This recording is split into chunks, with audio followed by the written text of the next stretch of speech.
Assalamualaikum warahmatullahi wabarakatuh. Kembali lagi dengan aku Besti Bidan Official. Kali ini aku akan berbagi informasi mengenai UKOM Bidan periode pertama tahun 2022.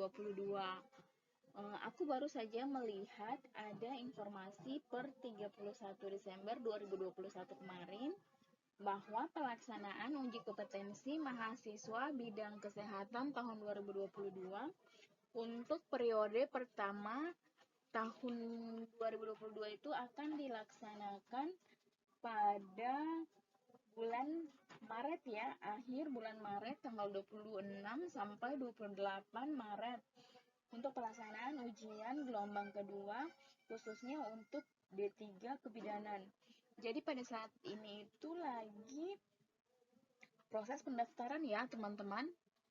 Jadi sudah sampai di mana persiapan teman-teman untuk menghadapi uji kompetensi?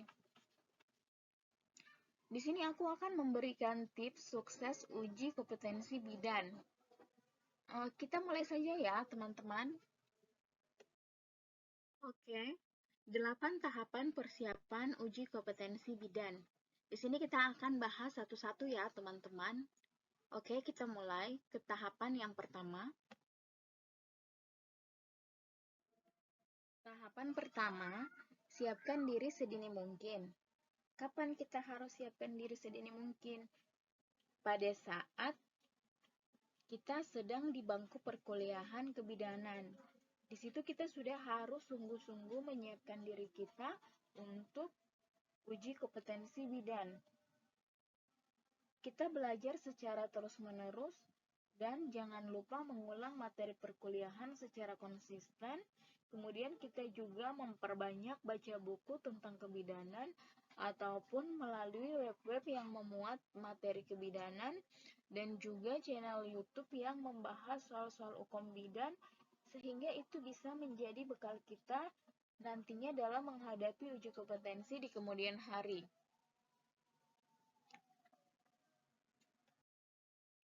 Tahapan yang kedua, ciptakan suasana belajar yang menarik dan menyenangkan.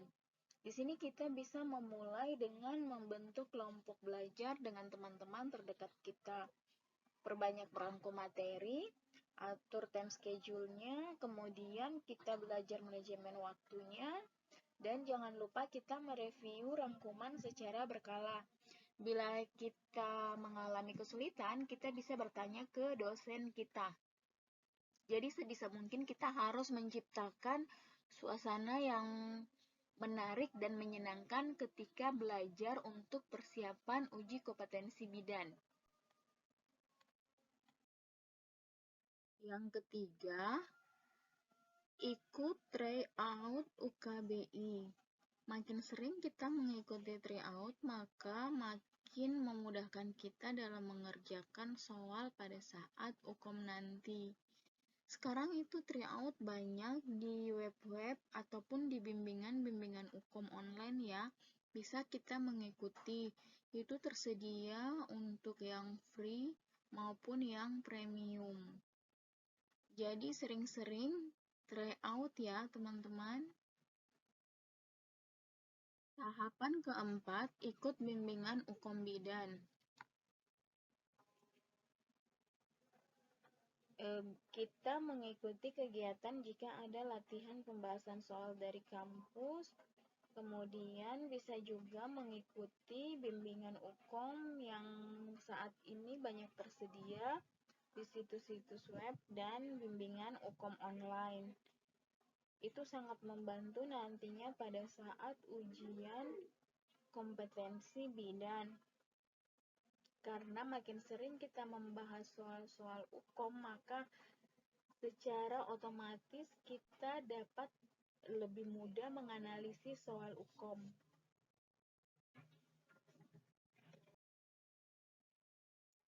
Tahapan yang kelima, kita juga harus memiliki buku kumpulan soal UKOM bidan. Karena makin sering kita menjawab latihan soal-soal UKOM, maka kita bisa lebih mengenali model dan jenis soalnya. Sehingga nanti pada saat ujian UKOM kita tidak kaget lagi menemui soal-soal hukum dengan berbagai macam jenis soal. Tahapan yang keenam, perbanyak ibadah. Di sini maksudnya untuk yang muslim bisa dengan sholat di awal waktu, sholat duha, sholat tahajud, kemudian juga bisa dengan sedekah, sedekah subuh atau sedekah di hari Jumat, kemudian juga perbanyak zikir, kemudian berbakti kepada orang tua, bisa memudahkan dan memperlancar kita dalam mempersiapkan dan dalam ujian kompetensi nantinya, sehingga kita bisa lulus dan bisa menjawab dengan benar soal-soal hukum pada saat uji kompetensi nanti. Tahapan yang ketujuh, jangan menganut sistem kebut semalam atau kita kenal itu sistem SKS. Kita harus yakin diri kita bisa. Jadi mulailah belajar segiat mungkin dan sedini mungkin. Jangan belajar hanya pada saat akan hukum. Sistem SKS tidak akan membuat kita siap menghadapi hukum dan justru akan membuat Anda kelelahan saat ujian karena tenaga yang terkuras saat mendekati hukum. H-2 kalau bisa itu sudah tidak belajar lagi, tetapi memanfaatkan untuk istirahat, untuk persiapan diri, terutama jaga stamina. Jadi jangan pernah menganut sistem SKS ya teman-teman. Oke, tahapan yang terakhir, mood booster. Bila kita lagi malas belajar, tidak ada salahnya bila kita membaca buku-buku motivasi yang tentunya memberi efek positif bagi kita. Bisa juga kita refreshing dengan hal yang kita senangi, apa gitu, misalnya nonton sejam 2 jam. Bila penatnya sudah mulai hilang, kita bisa mulai lagi belajar mempersiapkan uji kompetensi bidang ini. Jangan pernah merasa kecewa terhadap diri sendiri ya. Manjada wajada. Siapa yang bersungguh-sungguh pasti kita akan berhasil. Belum kompeten bukan berarti kita tidak layak.